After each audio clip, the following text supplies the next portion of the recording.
V Jarvis Walke sa tentoraz prekonal s krásnym elektromotorom Watersnake Geospot GPS. Táto vec, aký dobrý je dizajn.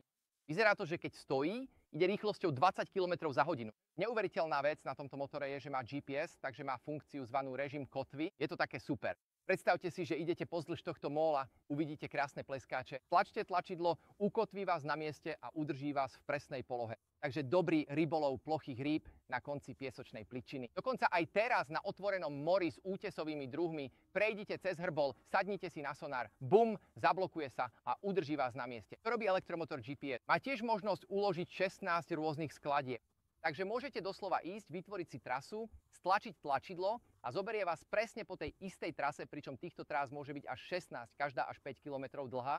Len si predstavte tie výhody pri rybolove. A nie som elektrikár, ale spotrebuje to len 50 ampérov a má ťah 65 libier.